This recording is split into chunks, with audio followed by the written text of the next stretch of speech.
All right, well, if you have a Bible, turn with me to that passage we just read, Matthew chapter 26. Matthew 26, where we'll be this morning. Full disclosure, I am a relative newcomer to the world of TikTok. I know some of you are pros at it. I'm what the industry would call a late adopter. I created an account, I think, a little over a year ago. I've posted absolutely nothing so far, so I'm doing good. I think I told myself when I created an account that I was doing it for like vocational reasons. I was thinking, I'm a pastor at a church that has a lot of 20 and 30 somethings in it. A lot of them are on TikTok, so I'll get a TikTok account so that I know how to better lead and shepherd them. That's what I told myself. You know how you lie to yourself about your motivations sometimes? But I do think that was at least part of the reason. The other part, though, was it was just genuine curiosity, right? I wanted to know what all the fuss was about. So long story short, I created an account. And I've got to say, it's quite interesting. Some of it, at least. I think TikTok's going to make it. Like as a product, I think it's sticking around. Not all of it is interesting. Some of it is just utterly useless, to be honest. But if you get your feed dialed in just right, just like with any other social media account, you can come across some pretty interesting stuff. And I was really enjoying my feed for a while on TikTok until one day TikTok discovered that I was a Christian. And then my feed got a little bit weird from that point on. Some of it was okay, just like Bible verses, worship music video clips, things like that. But some of it was also pretty cringe, which is also a word that I learned from TikTok. One of the things that it decided I would like on my feed is what I have now come to call snarky apologist videos. So the videos go something like this. You may have seen some of these. There's a Christian apologist who has shown up at a college campus, either like in a lecture hall or just somewhere in public outside on campus. A crowd of students have gathered to hear him talk, and at some point during this gathering, someone who is opposed to the Christian faith will try to stump him with a question about faith or about the Bible or whatever it is. And then, without fail, at least in the videos that are on my feed, the apologist will sort of retort back to that person asking the question and will eventually win the argument or debate. They'll use the other person's words against them. They'll point out their flawed logic in some way, shape, or form. They'd argue this person into submission and they would win, so to speak. And because it's on TikTok, the moment that the apologist would do this in a decisive sort of way, the background of the video goes gray, the video pauses on that frame, some type of dramatic walk-off music plays in the video. In one of the videos, those cartoon sunglasses just drop down over the apologist's face as if to crown him the victor of this particular debate. That's how these videos typically go. And there's probably, I see a dozen of them per day, probably. And here's the thing, maybe if we saw the longer form of those videos, we would see genuine dialogue between these two people discussing their beliefs with each other. But the way that TikTok is set up, the videos are framed a little bit more like a face-off than they are a conversation. They're more like a rap battle where the point is for one contestant to embarrass and shame and dismiss the other one in front of everybody else. And at least in the TikTok videos that my feed shows me, the Christian apologist always wins the rap battle in every single scenario. Now, TikTok keeps showing me these videos because I keep watching them. I get that that's how the algorithm works. But here's the problem with the algorithm. It can't distinguish between videos that I am watching because I like them and agree with them and videos that I am watching because I'm fiercely judging the content in them, right? Because I can't look away. And at least most of the time with these snarky apologist videos, it's the latter. I just can't believe that this is a thing that happens. So I keep watching these videos a little bit like you would watch a train wreck happen, right? Not because you're rooting for it, but because you don't know how to look away as it's happening. And therefore, TikTok keeps showing me the videos. Such is life, right? But here's the thing. Apologists like that would not exist unless there was a felt need for them. And videos wouldn't exist of them on TikTok unless there were people posting and watching and liking and sharing those videos. There are Christians out there who think that that stuff is really, really effective, that think that method is really, really effective. Or bare minimum, who think that those videos are really satisfying to watch. And while I might not love the apologist methods in those videos, I do at least understand the draw towards it. I think there's something in us, or at least a lot of us, that is just drawn towards a fight. Maybe that's a physical fight, or maybe it's just sort of a verbal sparring like in those videos. We are drawn towards the idea of arguing someone into submission, and we love watching when someone else does that well. I mean, get the popcorn out, right? That's how we feel witnessing something like that. And I think specifically when it comes to our faith in Jesus, there is part of us that is drawn towards defending what we believe, specifically when it feels like it's under attack by the outside world. And let's face it, with every day that our surrounding culture moves further from a biblical worldview, many of us feel like those attacks on our faith are more and more common, more and more frequent. But I do wonder if there's something that we're missing when we gravitate towards that sort of defensive posture. I wonder if we're missing something about who Jesus is and what our role is as a follower of Jesus. And on a deeper level, I wonder if we're actually missing something about the radical upside-down nature of God's kingdom and how it actually works in very different ways than the kingdom of this world. That, in essence, is what our passage this morning is about. We are about to read the story of Jesus' arrest at the hands of an armed mob. Jesus and his kingdom, at least by all appearances, in this story is under attack. And because it's under attack, one of Jesus' disciples is going to respond like you would expect somebody to respond if they were under attack, by defending all that they hold dear. But Jesus' response to that disciple in the passage, I think, tells us a lot about what our role is and what our role isn't in the kingdom of God. So, with that said, pick it up with me, chapter 26, verse 45. Then he, that's Jesus in context, Jesus returned to the disciples and said to them, "Are you still sleeping and resting?" So remember, at this point in the story, Jesus and the disciples are still in the Garden of Gethsemane, where Jesus has been praying. He's asked his disciples to stay there and keep watch with him and pray for him as well.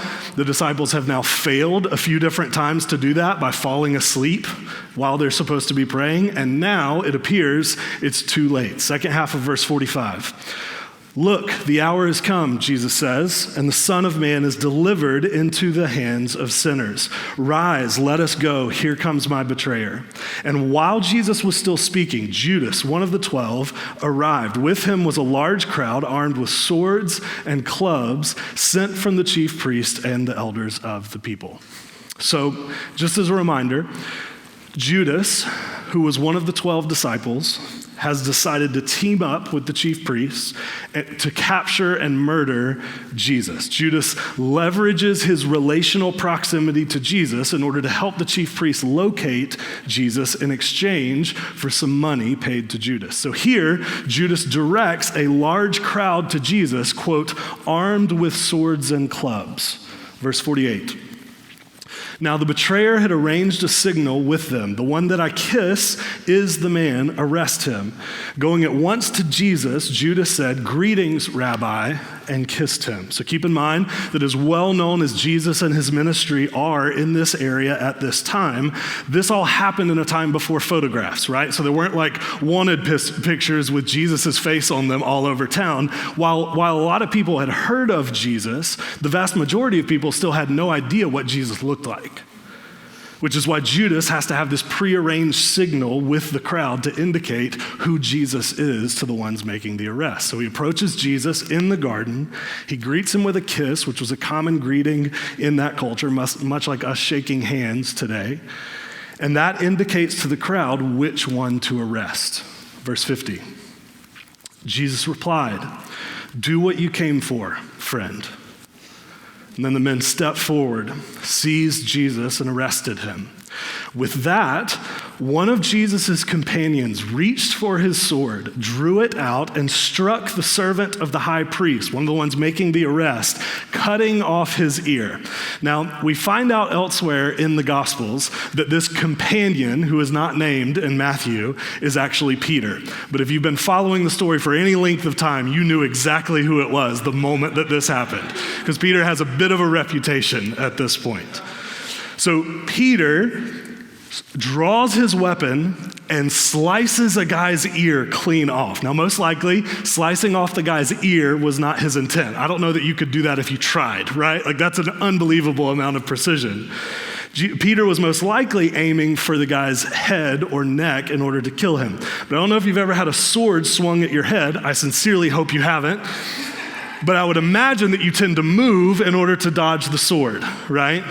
And when he does, Peter instead slices off his ear. Now, as aggressive as Peter's actions sound at this point in the story to many of us, I do want you to put yourself in his situation for just a moment. Jesus has just told all of his disciples that they are going to fail him in the near future. Peter responds to that by saying, "I will never fail you, Jesus. Even if I have to die, I will not fail you." Then, immediately after saying that, Peter can't even stay awake as Jesus prays in the garden to keep watch. And then, as soon as he awakes, likely feeling guilty about having fallen asleep, this whole arrest situation is unfolding right in front of him, right? So do you see what's happening with Peter? Peter's got something to prove in this moment. He's thinking, this is my moment to show Jesus and everybody else that I've actually got what it takes. This is my opportunity to show Jesus that I'm not going to fail him.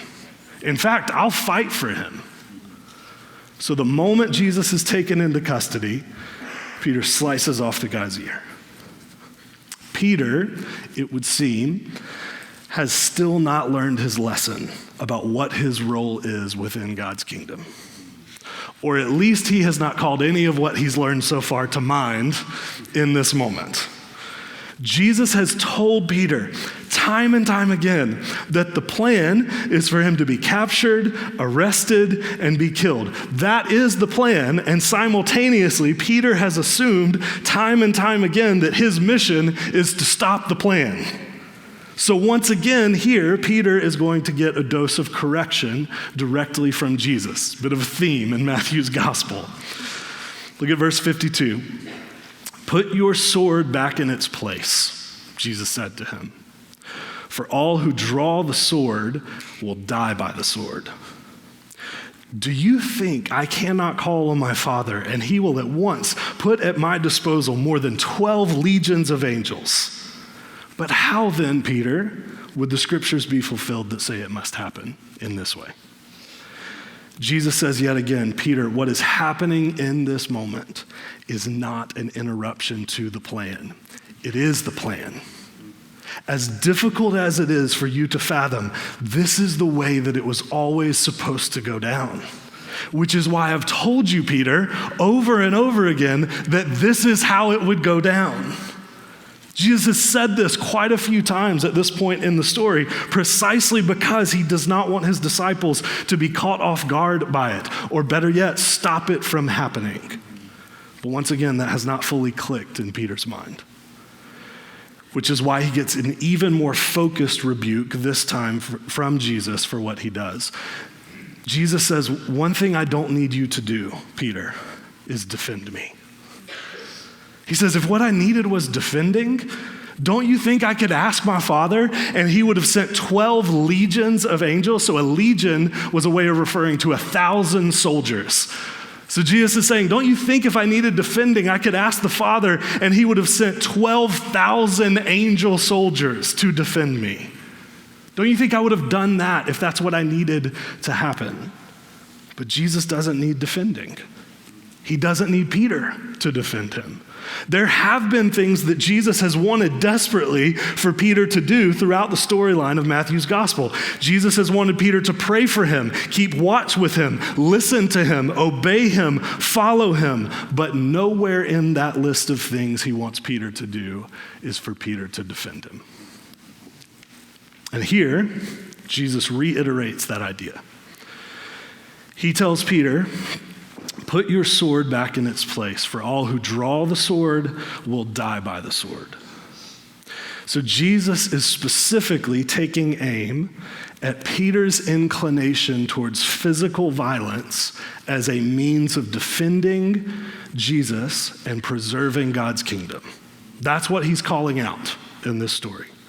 Over in John 18, after Jesus is arrested, Jesus actually makes his opposition to this posture, this demeanor from Peter, even clearer when he says this. We'll put it up on the screen. Jesus said to the authorities, "My kingdom is not of this world. If it were, my servants would fight, as in with weapons and violence, to prevent my arrest by the Jewish leaders." I've got to think Peter felt just a little singled out by that statement, right? Since that's pretty much an exact description of what Peter had just done a few hours earlier. But now, Jesus says, "My kingdom is from another place." What Jesus seems to be implying here is that his kingdom works very differently than what worldly kingdoms do. Worldly kingdoms go forward on the heels of violence and power and force and coercion. That's how the kingdoms of this world conquer. That's how they advance. That's how they accomplish their purposes.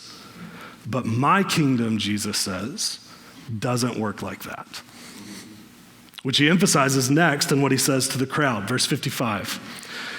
In that hour, Jesus said to the crowd that was there armed, trying to arrest him, he says, "Am I leading a rebellion that you have come out with swords and clubs to capture me? Every day I sat in the temple courts teaching, and you did not arrest me." Jesus points out that there must be a misunderstanding of who he is if they think that they need weapons in order to capture him. I was in the temple every day, Jesus says, teaching. Why didn't you arrest me then? So what's fascinating to me is that this is the closest thing that we get from Jesus to a protest about his arrest. And it's not even really a protest if you read it. He's more just exposing how odd it is for the chief priest to arrest him in this way, for them to send all this firepower to arrest someone who has zero history of violence or violent resistance. Jesus is saying, do you really need an armed mob to arrest a rabbi, a teacher? He's also pointing out the shadiness of them arresting someone under the cover of nightfall rather than in plain sight during the day at the temple. He's hinting that they know what they're doing is shady. Otherwise, they wouldn't have gone about it in this way. But, Jesus says, verse 56, "This has all taken place that the writings of the prophets might be fulfilled." Again, Jesus says this is always how it was going to happen. Then all the disciples deserted him and fled. So here we arrive at the moment that Jesus predicted in last week's passage, the moment when all of the disciples scatter.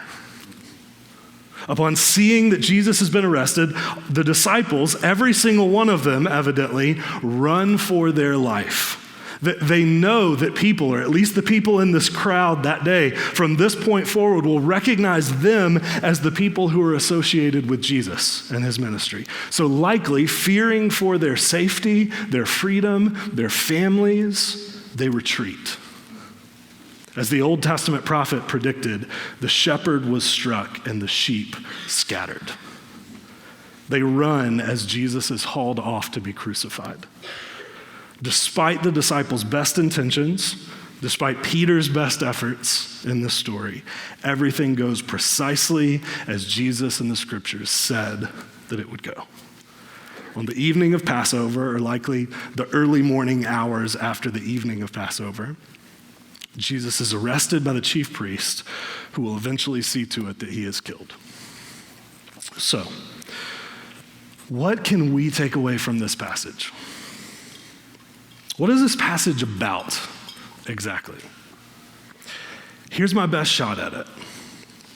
I think this passage shows us a particular kind of misunderstanding about God's kingdom, and specifically a misunderstanding of our own role within God's kingdom.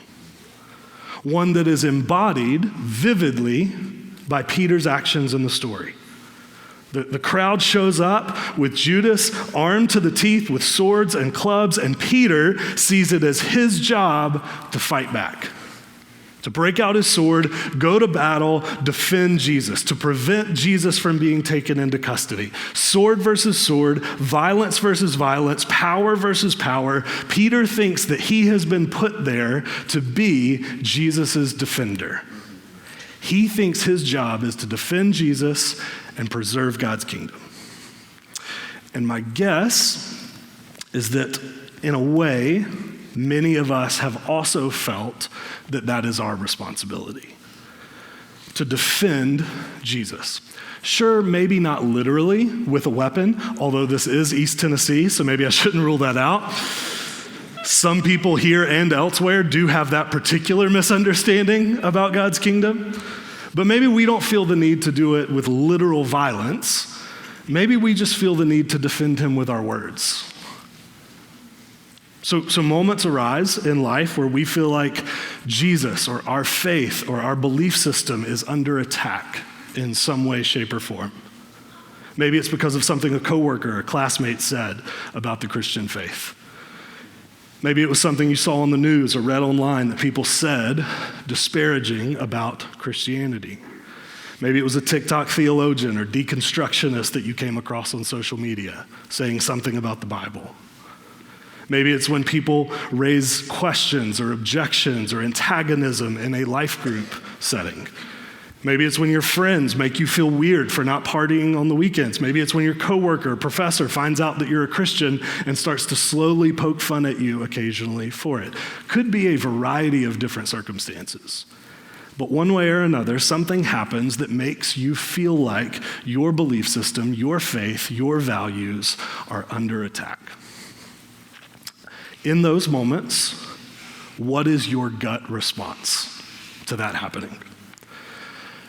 I think there are at least times where we respond by thinking it is our job to defend Jesus, or at least defend our worldview, our belief system, right? This thing rises up in us where we go, I'm not going to let people talk about Jesus that way. I'm not going to let them talk about Christianity, about the Bible that way. And so we brace to debate or argue or fight with whoever or whatever it is. I'm going to write into this news outlet that published that disparaging story about Christians, and I'm going to tell them I'm canceling my subscription. I'm going to hop into this person's comment section online and let them know how offended I and other Christians are about their posts. I'm going to attend this school board meeting and publicly humiliate the people on it for the decision that they made. What all of those postures have in common is that they are attempts to defend Jesus, or at least defend our belief in Jesus. But I think we're assuming a couple different things when we take that posture. One is that God needs and or wants us to defend him and his kingdom. We're assuming that one of our roles as followers of Jesus is to defend, to refute, to debate, and to argue, to win the rap battle, so to speak, to defend all that is good and right. And I will say there is a balance to be struck here. There are places in the New Testament that talk about us defending the faith, but mostly those are passages written to leaders of the church to defend the faith against false teaching and false teachers within the church. They're not really talking about us defending the faith against any person on the news or social media that doesn't like us as Christians. And even then, in those passages, the ones that talk about us defending the faith, they talk about us doing so gently and graciously. They talk about doing it without being quarrelsome and without engaging in foolish controversies and arguments. One of the main passages I've heard used to justify this posture of defending Jesus or defending the faith is 1 Peter chapter 3. We'll put it up on the screen.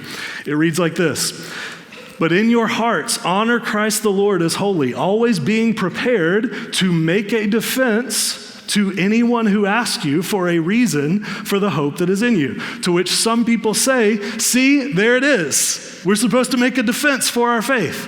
But you got to keep reading. Yet, do it with gentleness and respect, having a good conscience, so that when you are slandered, those who revile your good behavior in Christ may be put to shame. So according to that passage, there is a particular way that we are to, quote, give a defense for our faith. And somewhat ironically, it apparently doesn't look much at all like being defensive. It looks like gentleness and respect, in Peter's words. And you know what's really interesting? Peter, who wrote that passage that we just looked at in 1 Peter, is the same Peter who mistakenly defended Jesus that day in the garden. It would seem that he might have learned something over the years about correct and incorrect ways to defend Jesus. Isn't it cool to see sanctification in real time play out in the pages of the Bible? So listen, do not hear what I'm not saying. I think there is wisdom in reading and learning how to talk about your faith as a follower of Jesus in well-informed and rational and thoughtful sorts of ways. There is value in learning how to respond intelligently to objections that people might have to the way of Jesus. All of that is great. And listen, I honestly think most Christians could stand to do more of that. One of my all-time favorite authors and speakers is a guy named Tim Keller. If you know anything about him and his ministry while he was alive, you know that he spent a lot of time reasoning with people about faith in Jesus, helping them discover that rational, well-educated, thoughtful people can still have compelling reasons to believe in Jesus and follow Jesus. I'm a fan of all of that. But if you ever watched or listened to Tim Keller interact with someone who didn't share his beliefs, if you ever watched him debate with someone, you'll notice that it didn't really sound much like a debate at all. It sounded like a dialogue. It sounded like a compassionate, gracious type of conversation. It sounds like Tim really loved those people that he was supposed to be debating with and wanted to communicate with him on their level in language that they could understand. I think Tim Keller knew that if a person can be argued into faith in Jesus, it would only be a matter of time before someone came along and argued them out of it. But he also knew that if he could just gently offer compelling reasons for people to believe, for them to believe what some of them already deep down wanted to believe, if he could do that, it might just create space for the Holy Spirit to do something profound in those moments. I think that's what 1 Peter 3 is saying that we should do as God's people. Always be prepared to give a defense for the reason, for the hope that is in you, yet do it with gentleness and respect. There is a difference between reasoning with someone and trying to argue them into submission. There is a difference between appealing to someone and trying to defeat or humiliate them in an argument. I would argue that Jesus invites us to do the first one, not the second one. But with all of that said, we also need to acknowledge at this point in the teaching that a defensive, antagonistic posture is not the only misguided way to respond when our faith feels under attack. It's the one that Jesus specifically confronts in Peter in the story, but it's not the only misguided response that there is. Some people, instead, when Jesus or their faith feels attacked, they go the other direction with it. Instead of fight, they go flight. If people don't like Christianity because of what Christianity teaches about sex, for instance, well, let's just not talk about it. Or better yet, let's change it. If people don't like what the Bible teaches about gender, well, let's just decide that the Bible actually doesn't say anything about it, or pretend it's not clear when it actually is. If people don't like what Jesus says about forgiveness or letting go of bitterness and resentment, well, I'm sure there's caveats to that. Like maybe he didn't mean forgive everybody. He just meant like forgive the people you want to forgive. Let's just say that's not what Jesus really meant. I think there is a tendency in others of us, I would say especially my generation and younger, to just bail on clear teachings of the scriptures because we don't want to be looked down on for believing those things. So instead of arguing people into submission, instead of arguing them into believing in Jesus, we just choose to withdraw anything controversial that he has to say from the conversation. We functionally edit Jesus down so that maybe people won't actually take issue with him in the first place. Figuratively speaking, if some of us are Peter, ready to fight to the death to defend Jesus, others of us are the rest of the disciples, cutting and running at the first sign of conflict or difficulty. We just go flight instead of fight. Which brings up the second faulty assumption that Peter seems to make in this story. I think there is part of Peter that assumes that violently defending Jesus is the only way to ensure that he doesn't abandon Jesus. He's so hyper-focused on what Jesus keeps saying about how he and the other disciples are going to fail that he ends up swinging the pendulum all the way in the other direction, right? The crowd comes to arrest Jesus, and Peter thinks, I'll show them who's not going to fail Jesus. Whatcha, right? Like that's his response. Peter is convinced that if the worst thing possible is failing Jesus, well, then that must mean that the best thing is to violently defend him. With one swing of the sword, Peter is convinced that he just proved everybody, including Jesus, wrong about him. But see, I think this shows us something. I think it reveals something that we absolutely must realize about all of this. It reveals that often the defensive posture that we take in these moments when our faith feels under attack, the defensive posture that we take is actually not about Jesus at all. It's more about us. It's about our pride. It's about our insecurity. It's about our fear, our perceived inadequacy in the eyes of the world. It's about our own weaknesses. I think in these types of moments, what we are really defending is not Jesus. We're defending us. Because here's the thing, when somebody attacks the Christian faith in some way, I don't think they're hurting Jesus. Jesus is good. They might very well be grieving Jesus by what they're saying and doing. That's certainly possible, but they aren't harming him. Jesus is seated at the right hand of the Father. The scriptures tell us that one day every knee will bow, every tongue will confess that he is Lord. Jesus is good. He's not wringing his hands in the heaven worried about what people are saying about him down here. What they say is not hurting him. Who is it hurting? It's hurting us. It hurts us. It makes us feel insecure. It makes us feel belittled and rejected and dismissed by people. So the reason that we respond in those moments with defensiveness or honestly with abandonment has very little to do with our love for the gospel. It has everything to do with our love for comfort, for approval, for control, for cultural power, and with the crazy things that we tend to do when we think those things are in jeopardy. And maybe there's part of us that feels like if we stand up for Jesus in those moments, or just if we protect his reputation from the things that people don't like, there's part of us that feels like if we do that, we can keep people from dismissing him. Or from dismissing us, or that bare minimum, we can keep other people we know from falling away from the faith. If we argue with the people raising objections and doubts to the way of Jesus, well, then we can prevent them from leading other people astray with what they're saying. If we remove some of the difficult things that Jesus says, maybe we can keep people interested in him and keep people from writing him off. And to that, I say maybe.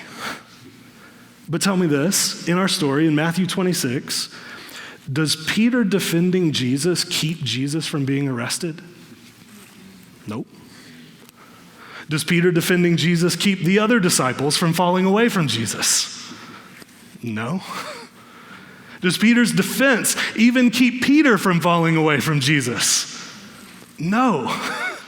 Does Peter's defense keep him and the other disciples from eventually suffering and dying for the sake of the gospel? Does it keep people from hating and dismissing them as Jesus' disciples? No and no. So hear me out here. Is it possible that we could be overestimating what our defending Jesus can accomplish? Is it possible that we think we're capable of controlling things that we actually can't control? Is it possible that we think we can prevent things that we actually can't prevent?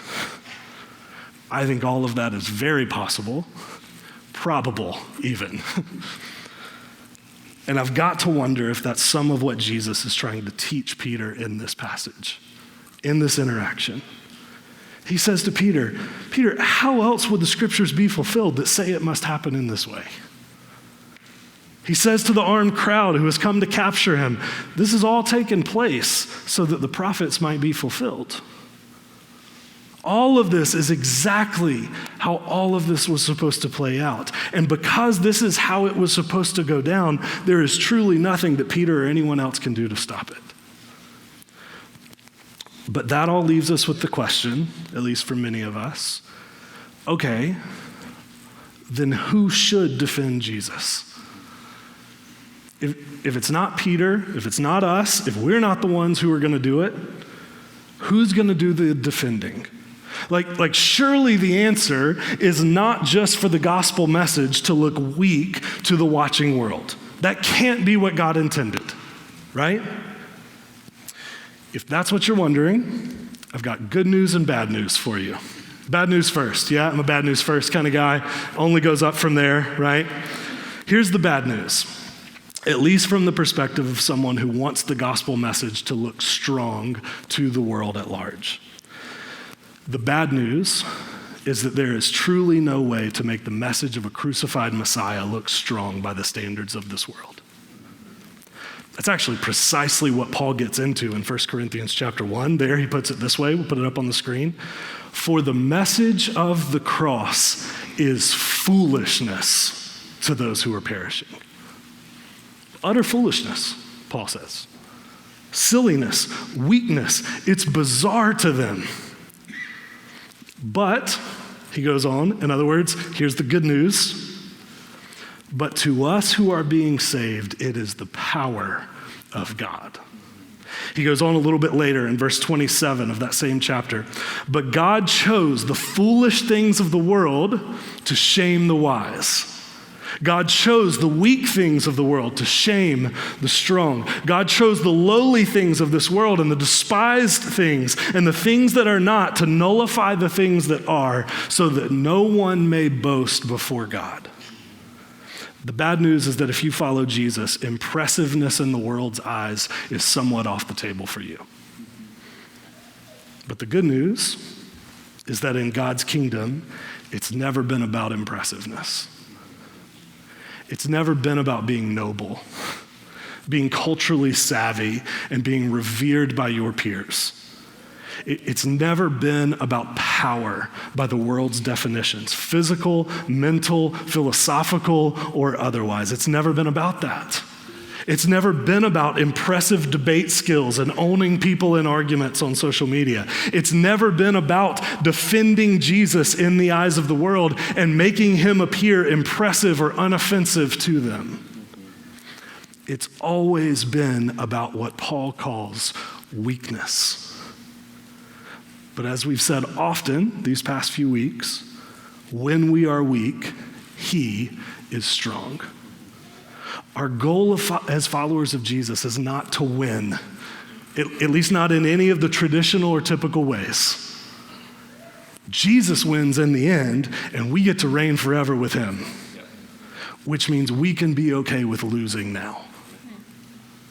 So let's stop pursuing strength the world's way and start accepting strength the Jesus way, which is through weakness, through foolishness, in Paul's words, through Christ and him crucified. As Paul continues in 1 Corinthians chapter 2, quote, "For I resolved to know nothing while I was with you except Jesus Christ and him crucified.